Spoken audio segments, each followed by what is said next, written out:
¿Qué harías si el recuerdo más valioso de la persona que amas se convirtiera, de un momento a otro, en el objeto más peligroso de todo un país? ¿Qué pasaría si un simple teléfono móvil pudiera derribar imperios, destruir carreras millonarias y obligar a una mujer y a sus hijos a desaparecer del mapa en menos de 4 horas? Hoy no vamos a hablar de un rumor cualquiera. Hoy vamos a entrar en una historia que mezcla poder, traición, dinero, miedo, y una viuda que pasó de llorar en silencio a convertirse en la pesadilla de quienes creían ser intocables. Antes de comenzar, te doy la bienvenida a mi canal de YouTube. Si te apasionan las historias reales, los misterios sin resolver y los secretos que la industria intenta esconder, te invito desde ya a dejar tu like, compartir este video y suscribirte al canal. Activa la campanita para no perderte ninguna actualización. Si quieres apoyar este trabajo de investigación, puedes hacerlo a través del botón Super Thanks. Además, quiero leerte en los comentarios. ¿Crees que la muerte de Jason Jiménez fue realmente un accidente, o estamos frente a una conspiración que todavía no ha explotado por completo? La historia que estás a punto de escuchar no comienza con una persecución ni con una explosión, sino con un silencio pesado, incómodo, casi violento, que se instaló en la casa de Sonia Restrepo después de la muerte de su esposo, Jason Jiménez. Jason no era solo un cantante famoso, era un empresario, un hombre que movía millones, contratos, giras, contactos y, sobre todo, información. Cuando murió en aquel misterioso vuelo en Paipa, muchos pensaron que todo terminaría con un funeral emotivo y comunicados oficiales, pero lo que nadie imaginaba era que el verdadero problema no estaba en el avión, sino en un pequeño objeto negro que Jason nunca soltaba, su teléfono personal. Sonia lo sabía.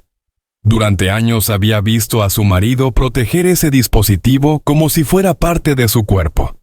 No era el móvil que usaba para redes sociales ni para hablar con fans. Era otro, sin funda llamativa, sin notificaciones visibles, sin aplicaciones comunes. Jason lo guardaba incluso cuando dormía. Y después de su muerte, fue lo único que Sonia decidió no entregar a nadie, ni a abogados, ni a representantes, ni siquiera a algunos familiares que insistían en revisarlo, por seguridad. Los primeros días tras el funeral fueron una mezcla de dolor y confusión. Sonia era una mujer acostumbrada a la exposición pública, a las alfombras rojas, a los flashes, pero nunca a la soledad absoluta. En la casa, cada habitación parecía repetir la voz de Jason. Sin embargo, mientras el país lloraba al artista, Sonia empezó a notar algo extraño. Personas que no conocía pedían reuniones urgentes. Socios que antes tardaban semanas en responder, ahora llamaban a cualquier hora. Y algunos nombres importantes de la industria musical preguntaban de forma indirecta por el famoso teléfono negro. No preguntaban por Sonia, no preguntaban por los niños, preguntaban por el dispositivo. Eso fue la primera señal. La segunda llegó cuando Sonia, impulsada por la rabia y por la necesidad de entender qué había pasado realmente en Paipa, decidió grabar un video corto para redes sociales. No acusó a nadie directamente. Solo mencionó que existían archivos, conversaciones y registros que podían cambiar la versión oficial del accidente. Nada más. Un mensaje aparentemente inocente. Pero bastaron apenas minutos después de que el video empezara a circular para que el mundo de Sonia se diera vuelta. Mientras el contador de visualizaciones subía lentamente, el teléfono negro vibró sobre la mesa. No era una notificación normal. No era WhatsApp, ni correo, ni Instagram. Era un mensaje cifrado desde un número desconocido. Sonia lo abrió sin imaginar que ese gesto marcaría el inicio de su desaparición. La pantalla mostró una foto. No era una amenaza escrita. Era algo peor. La imagen mostraba la ventana de su sala. Exactamente la ventana frente a la que Sonia estaba sentada en ese momento. La foto había sido tomada desde el jardín, a pocos metros de la casa. Y debajo, 4 palabras. Ya te estamos viendo, Sonia. En ese instante, el miedo dejó de ser una idea y se convirtió en presencia física. No era alguien escribiendo desde otro país. No era un troll de internet. Era alguien que estaba ahí afuera. Alguien que sabía dónde vivía, cómo se movía y qué objeto tenía en su poder. Sonia se levantó, cerró las cortinas, revisó las cámaras de seguridad y empezó a comprender que lo que tenía entre manos no era un simple conflicto mediático, era una operación. Pocos minutos después llegó otro mensaje. Esta vez no era texto, era un audio distorsionado. Se escuchaba el llanto de un niño. No se sabía de dónde venía, pero el efecto era claro. Quebrar emocionalmente a cualquier madre. Luego una voz fría dijo una sola cosa. Debía entregar las contraseñas en la nube del teléfono de Jason en menos de 12 horas. O no existiría lugar seguro en el mundo para ella ni para sus hijos. Ahí Sonia entendió algo fundamental. No estaba tratando con delincuentes comunes. No era una extorsión improvisada. Era un grupo que conocía protocolos de seguridad, rastreo digital, finanzas, logística y psicología. Un grupo con recursos. Durante años Jason le había hablado a Sonia de la parte oscura de la industria, de contratos que parecían legales pero escondían trampas, de socios que sonreían mientras negociaban porcentajes abusivos, de giras que no solo movían música, sino también dinero de origen dudoso. Sonia siempre escuchó, pero nunca imaginó que todo eso terminaría alcanzándola de forma tan brutal. Jason, precavido, había preparado algo. No era paranoia, era experiencia. En una conversación que Sonia recordaría palabra por palabra, Jason le había dicho: si algún día todo se complica, no confíes en nadie. Usa el protocolo. Ella no preguntó demasiado en ese momento. Ahora lo entendía todo. Ese mismo día, sin llamar a la policía local y sin avisar a su entorno habitual, Sonia activó el sistema que Jason había dejado listo. Un número guardado bajo un nombre falso. Una frase clave. Un tiempo de espera de menos de 20 minutos. La respuesta fue inmediata. Mientras afuera parecía una tarde normal en el vecindario, en las sombras empezó a moverse una logística que no pertenecía a la vida común. 2 vehículos idénticos aparecieron cerca de la zona.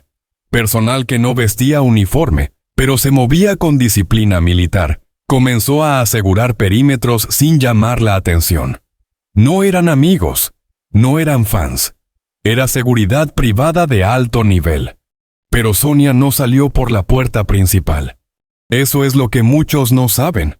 Mientras cualquiera que estuviera vigilando esperaba verla huir por el frente, Sonia fue trasladada por una propiedad contigua, cruzando pasillos internos, patios secundarios y accesos que solo alguien con un plano previo podía conocer. En menos de una hora, ella, sus hijos y una sola maleta desaparecieron de la casa, que durante años había sido símbolo de lujo y estabilidad. No se llevó joyas, no se llevó premios, no se llevó ropa de diseñador. Se llevó el teléfono negro. Y con él, algo mucho más pesado, la verdad. Esa noche, Colombia seguía pensando que Sonia estaba en duelo, encerrada, protegida por abogados. En realidad ya no estaba en el país. Durante el trayecto, los mensajes continuaban llegando al dispositivo de Jason. Los extorsionadores, al notar que ella no respondía, comenzaron a filtrar datos financieros reales, números parciales de cuentas, movimientos antiguos, contratos privados. Era una demostración de poder. Querían que Sonia entendiera que no solo sabían dónde estaba, sino también quién era Jason en términos económicos. Eso confirmó la hipótesis más peligrosa. El teléfono no solo guardaba recuerdos personales, guardaba pruebas. Pruebas de que ciertas giras habían sido usadas como fachada para mover capitales. Pruebas de reuniones ocultas, Pruebas de socios que públicamente lloraban la muerte del artista mientras en privado se preguntaban quién heredaría sus derechos, sus marcas y su catálogo. En algún punto del viaje, Sonia miró a sus hijos dormidos y comprendió que su vida anterior había terminado. Ya no era la esposa del cantante famoso. Ahora era la guardiana de una bomba informativa. Su destino no fue un hotel de lujo ni una casa en Miami, como muchos rumores sugerían después. Fue algo muy distinto. Un safe house. Un lugar diseñado no para vivir, sino para no ser encontrado. Ubicado en un país del norte, con clima extremo, poca densidad poblacional y protocolos de seguridad que incluían bloqueo de señales, filtros de metadatos, control financiero y vigilancia permanente. Desde el momento en que Sonia cruzó esa puerta, su vida digital desapareció. Sin redes sociales, sin tarjetas activas, sin geolocalización, sin contacto directo con el exterior. Paradójicamente, cuanto más invisible se volvió Sonia, más poderosa empezó a ser. Porque por primera vez tuvo tiempo. Tiempo para abrir el teléfono.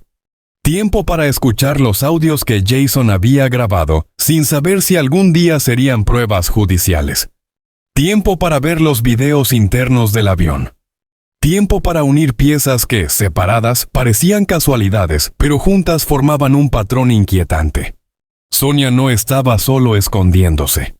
Estaba investigando.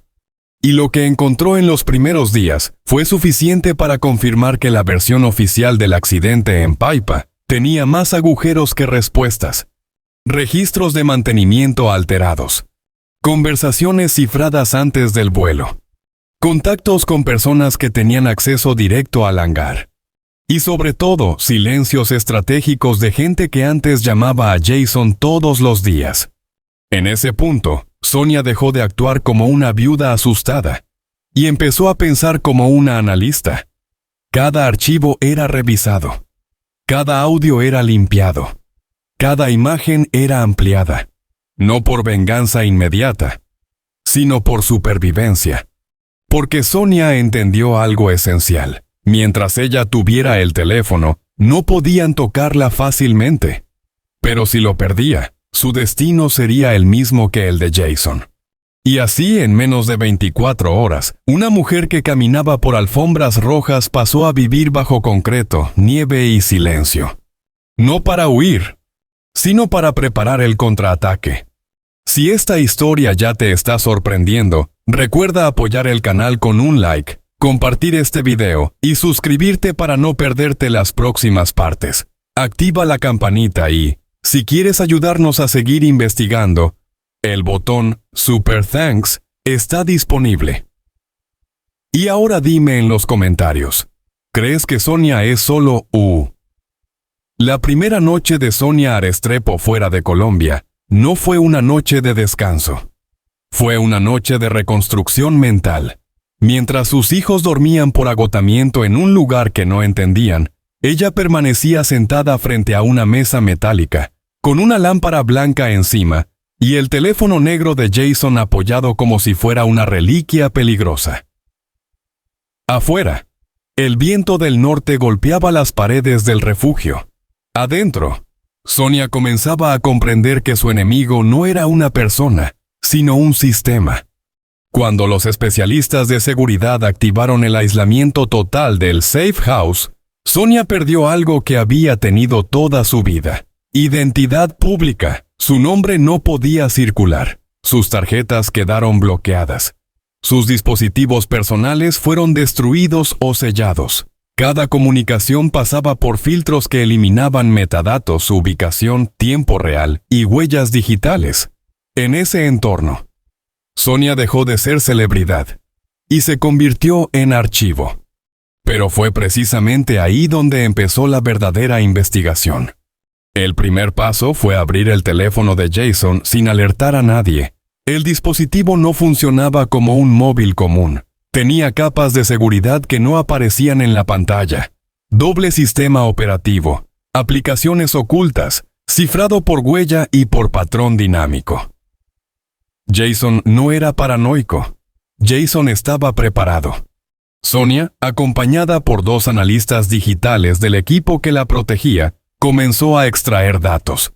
No era solo revisar fotos, era clonar memorias, reconstruir cachés, restaurar archivos borrados, escuchar audios fragmentados y unir conversaciones que alguien había intentado eliminar. Lo primero que llamó la atención no fue un video ni una confesión, sino el patrón de fechas.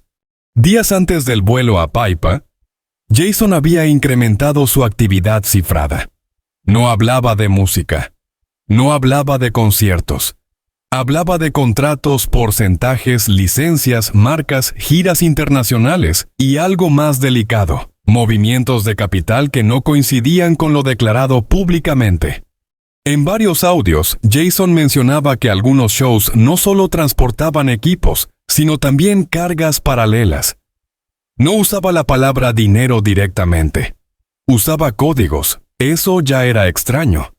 Luego apareció el archivo que cambiaría la lógica de todo. Un registro interno de la aeronave. El avión pequeño de Paipa tenía una cámara de cabina que normalmente solo se activa por mantenimiento. Sin embargo, alguien la había dejado grabando. En las imágenes se veía a Jason minutos antes del despegue. No parecía nervioso, parecía concentrado, pero en un punto, mientras ajustaba el cinturón, se notaba algo raro. Una neblina leve saliendo del sistema de ventilación. No era humo. No era vapor normal. Era un gas. Los técnicos del refugio analizaron fotograma por fotograma. El patrón de dispersión no coincidía con fallos mecánicos. Coincidía con un agente incapacitante. Algo diseñado no para explotar, sino para dormir, desorientar o paralizar. Y ahí surgía la pregunta más inquietante. ¿Quién tenía acceso a ese sistema? La respuesta estaba en otro archivo oculto, un listado de entradas al hangar. Jason había guardado capturas de un sistema que registraba quién entraba y salía del lugar donde se preparó el avión. Entre los nombres aparecían técnicos habituales, pero también personas que no tenían por qué estar ahí. Representantes, socios comerciales, asesores externos, y un personaje clave que Jason mencionaba repetidamente en sus audios como el hermano. Ese hermano no era familiar. Era un socio histórico. Un hombre que había acompañado a Jason desde sus primeros contratos, que aparecía abrazándolo en fotos públicas, que lloró frente a cámaras cuando se anunció la muerte del cantante.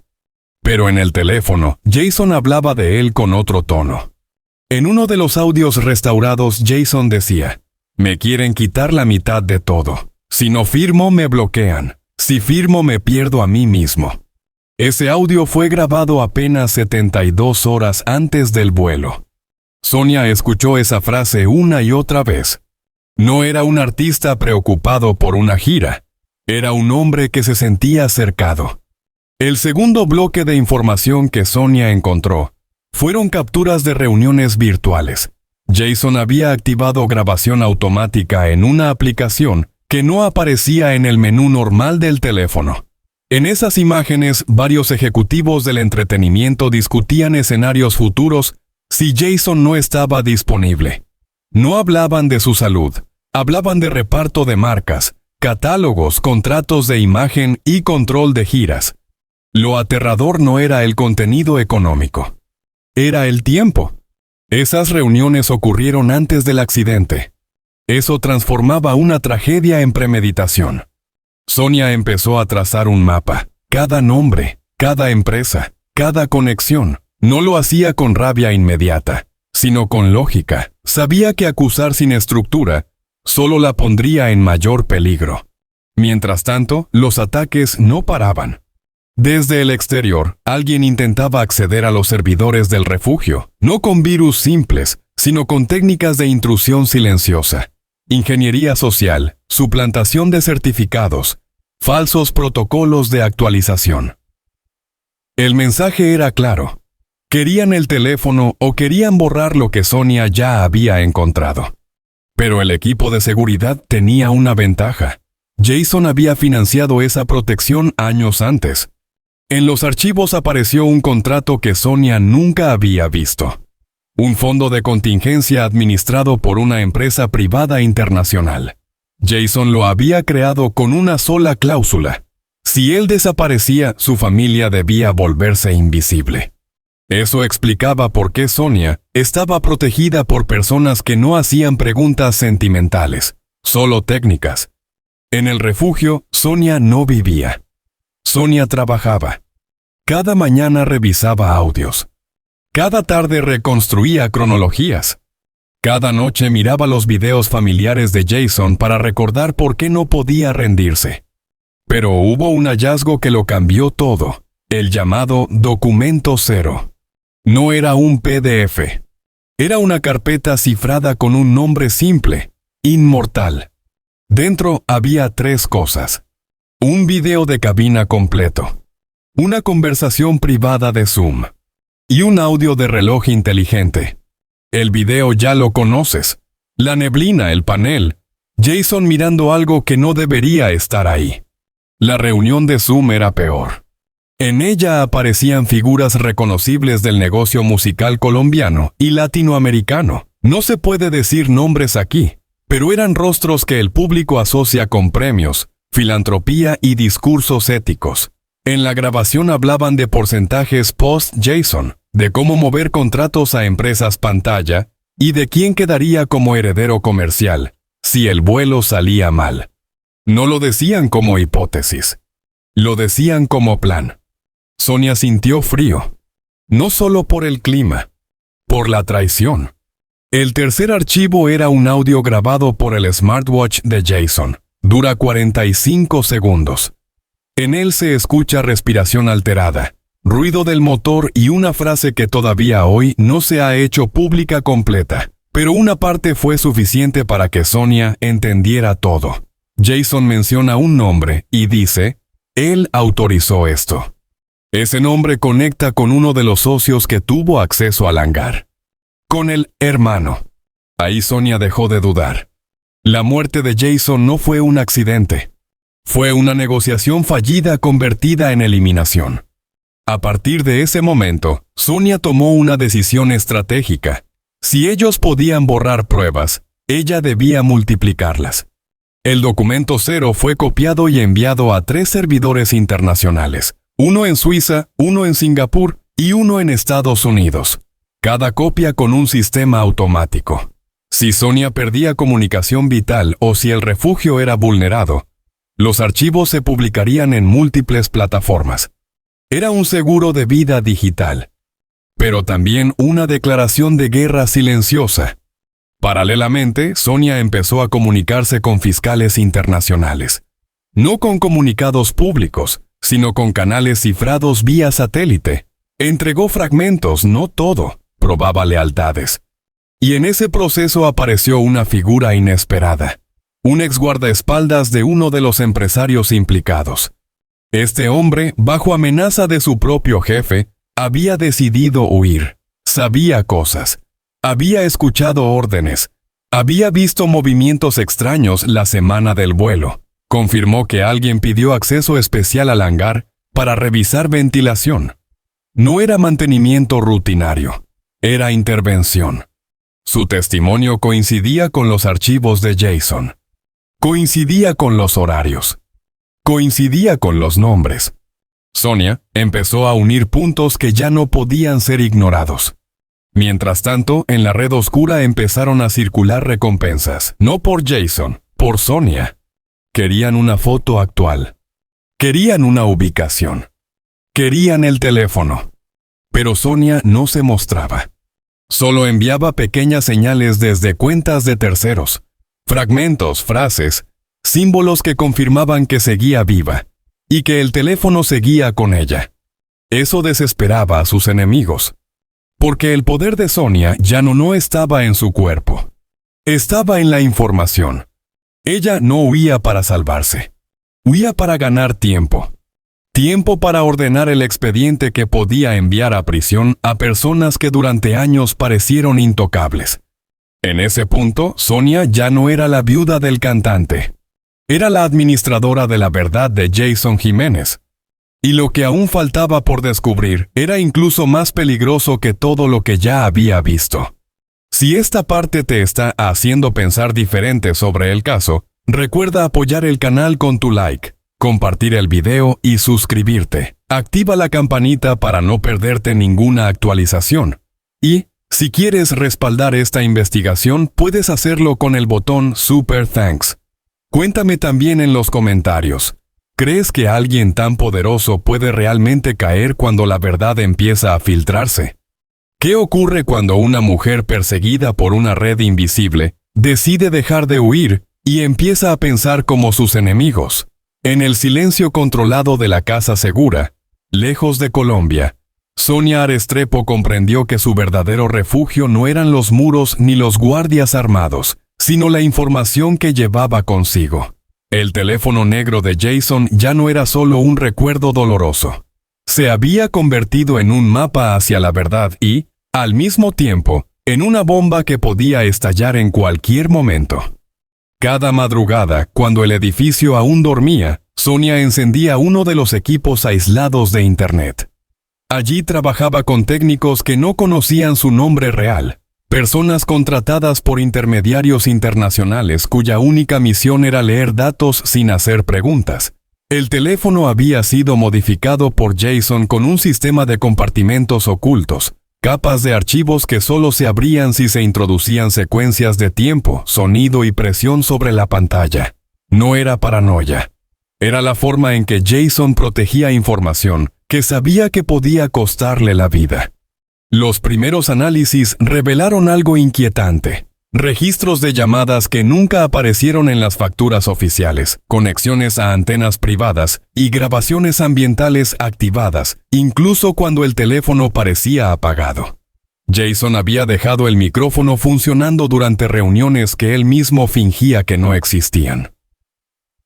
En una de ellas se escuchaban voces conocidas del mundo del entretenimiento latino, productores, socios financieros, pilotos, y un hombre cuya identidad fue borrada digitalmente, pero cuya forma de hablar indicaba entrenamiento militar. Sonia no escuchaba esos audios como una viuda, sino como una investigadora. Anotaba silencios, respiraciones, cambios de tono. En una grabación, alguien preguntaba por el hangar de Paipa como si fuera un simple trámite. Otro respondía que el acceso ya estaba asegurado, que el sistema de cámaras sería ciego durante 40 segundos. 40 segundos bastaban para hacer cualquier cosa.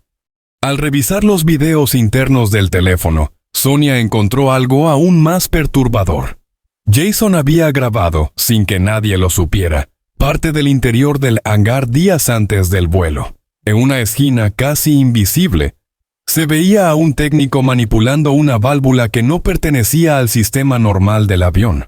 No era combustible, no era hidráulica. Los expertos del equipo explicaron que ese tipo de conexión podía servir para liberar un agente gaseoso dentro de la cabina. Allí apareció por primera vez la hipótesis del gas anestésico. No un explosivo, no un fallo mecánico clásico, sino una forma silenciosa de neutralizar a todos a bordo antes de que el avión pudiera reaccionar. El gas no mataba de inmediato. Provocaba desorientación, pérdida de reflejos, incapacidad para comunicarse con claridad. Si el piloto quedaba inconsciente aunque fuera unos minutos, el desastre era inevitable. Jason lo sabía, y por eso había empezado a grabarlo todo. Sonia entendió entonces que la muerte de su esposo no había sido planeada como un espectáculo, sino como una operación limpia, sin ruido, sin culpables visibles, una tragedia presentada como accidente. Pero el teléfono decía otra cosa. Entre los archivos ocultos apareció una carpeta marcada como Documento 0. No era un texto común. Era una estructura viva. Audios, contratos escaneados, transferencias bancarias, y una cronología que Jason había ido armando como si anticipara su final. Allí estaban los nombres de empresas fantasma que compraron acciones de Jason semanas antes del vuelo, movimientos de dinero hacia cuentas en el Caribe y en Europa del Este, y mensajes donde antiguos amigos hablaban de su herencia como si Jason ya estuviera muerto. Sonia reconoció varios de esos nombres, personas que habían cenado en su casa, que habían cargado a sus hijos, que habían brindado por el éxito de Jason. La traición no venía de desconocidos, venía del círculo íntimo. Uno de los archivos más duros era un audio donde Jason hablaba solo, creyendo que nadie lo escuchaba. Decía que había notado cambios extraños en su equipo de vuelo, llamadas que se cortaban, reuniones a las que lo empujaban con demasiada insistencia. Decía una frase que Sonia repitió muchas veces después: si algo me pasa, no fue el cielo, fue la gente. En la casa segura, la vida de Sonia ya no tenía días ni noches normales. Todo estaba dividido en turnos, claves, accesos. No podía usar su nombre, no podía ver redes sociales, no podía comprar nada sin autorización. Incluso las llamadas con sus hijos eran supervisadas para evitar que una emoción mal colocada revelara ubicación. El aislamiento no era castigo, era protección, pero también era una forma de presión psicológica. Mientras Sonia investigaba, la red que la perseguía no se quedaba quieta. Los técnicos detectaron intentos de intrusión en los servidores espejo, donde ella había subido copias del documento cero. Ataques distribuidos desde varios países, como si alguien estuviera probando cada puerta digital al mismo tiempo. No buscaban destruir, buscaban saber qué tanto sabía Sonia. Y eso era más peligroso, porque significaba que ellos también estaban investigando a ella. Sonia activó entonces la segunda fase del plan de Jason, la divulgación condicionada. El sistema estaba diseñado para publicar automáticamente fragmentos del documento cero si ella dejaba de responder señales internas durante cierto tiempo. No liberaría todo, solo lo suficiente para causar pánico entre quienes estaban implicados. Era una forma de decir: si me tocan, el mundo escucha. Ese mecanismo convirtió a Sonia en algo más que una fugitiva. La convirtió en una pieza que nadie podía eliminar fácilmente. En paralelo, comenzaron los contactos con fiscales internacionales. No eran reuniones formales. Eran conversaciones fragmentadas, a través de intermediarios que cambiaban cada semana. Sonia no entregaba todo. Probaba a cada persona. Les daba una pieza pequeña y observaba si esa información se filtraba. Si no lo hacía, avanzaba. Así llegaron los primeros testigos protegidos. Uno había trabajado en mantenimiento aeronáutico, otro en finanzas de la industria musical. Ninguno hablaba por heroísmo, hablaban por miedo, porque también habían recibido amenazas, o porque entendieron que la red que destruyó a Jason no se detenía con una sola muerte. Uno de ellos confirmó algo clave. El acceso al hangar de Paipa no fue forzado. Fue autorizado desde dentro. Los códigos cambiaron esa noche por orden de un socio que figuraba como amigo personal de Jason. Ese dato cerró el círculo. No fue azar. Fue logística. Sonia pasó de analizar archivos a construir un rompecabezas humano. ¿Quién sabía qué? ¿Quién abrió qué puerta? ¿Quién ganó dinero después? Cada línea coincidía con una ganancia sospechosa tras la muerte de Jason. Propiedades transferidas, contratos renegociados, derechos musicales revendidos con velocidad inusual. Mientras tanto, en la superficie pública, Sonia estaba oficialmente desaparecida. Para muchos medios era una mujer rota que había huido del dolor. Para otros, una cómplice silenciosa. Esa ambigüedad la protegía. Pero dentro de la casa segura, ella no huía. Se entrenaba.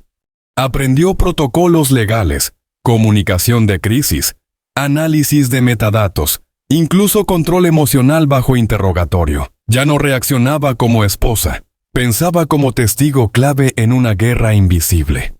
Una noche, revisando otro audio, Sonia escuchó una frase que cambió todo. Cuando él no esté, todo será más fácil. No decían el nombre de Jason, no hacía falta. El silencio después era más claro que cualquier confesión. Ese momento no la hizo llorar. La hizo entender que su papel no era sobrevivir, sino resistir. El exilio dejó de ser una huida y se convirtió en una trinchera. Desde allí, Sonia no solo protegía la memoria de Jason, sino que acumulaba el peso suficiente para que, cuando el sistema empezara a moverse, nadie pudiera fingir que fue un accidente. Porque el teléfono negro no guardaba recuerdos. Guardaba un crimen esperando ser escuchado.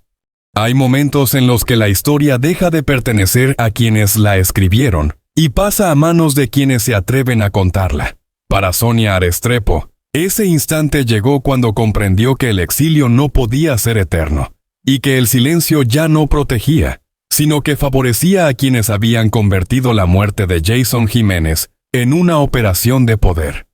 Durante meses, desde la Casa Segura del Norte, Sonia no solo acumuló pruebas, acumuló paciencia. Cada archivo del teléfono negro, cada fragmento del documento cero, cada testimonio de los antiguos aliados que ahora pedían protección, formaba una red paralela que empezaba a tensarse alrededor de los responsables. Ya no era una viuda escondida, era una pieza incómoda dentro de un tablero internacional. Los fiscales con los que trabajaba entendieron pronto que el caso de Jason no podía tratarse como un simple accidente aéreo. Había demasiadas coincidencias, demasiados movimientos financieros sincronizados, demasiadas puertas abiertas desde dentro. Cuando cruzaron los datos del hangar de Paipa con las transferencias posteriores a la tragedia, apareció un patrón clásico de crimen organizado. Primero se neutraliza a la persona, luego se redistribuye el negocio. Sonia observaba todo con una calma que ella misma no reconocía. La mujer que antes temblaba al escuchar un mensaje amenazante ahora analizaba escenarios como si estuviera viendo una película ajena. Entendió que el miedo no desaparece, solo se administra, y ella había aprendido a administrarlo. Uno de los movimientos más delicados fue decidir cuándo mostrar su existencia al mundo. Permanecer invisible la protegía, pero también permitía que otros construyeran su versión de la historia. Así que, de manera controlada, Sonia comenzó a dejar huellas. No decía dónde estaba, no explicaba todo, solo enviaba señales claras. Seguía viva, tenía información y no pensaba desaparecer en silencio. Cada pequeña filtración provocaba nerviosismo en la red que había traicionado a Jason. Algunos socios empezaron a vender propiedades. Otros rompieron contratos. Otros buscaron acuerdos legales discretos. El sistema que creían sólido empezaba a agrietarse desde dentro. Lo más importante para Sonia no era la venganza, sino el sentido. Jason no había muerto por azar ni por imprudencia. Había muerto porque estorbaba a un plan mayor, a una redistribución de poder en la industria que necesitaba su ausencia. Convertir eso en verdad pública era la única forma de que su nombre no quedara reducido a una nota trágica. En una de las últimas reuniones con los investigadores, Sonia pronunció una frase que resumía todo. No quiero que caigan por mí. Quiero que caigan por lo que hicieron. Esa diferencia era clave. No se trataba de una viuda buscando justicia personal, sino de un sistema enfrentando sus propias sombras.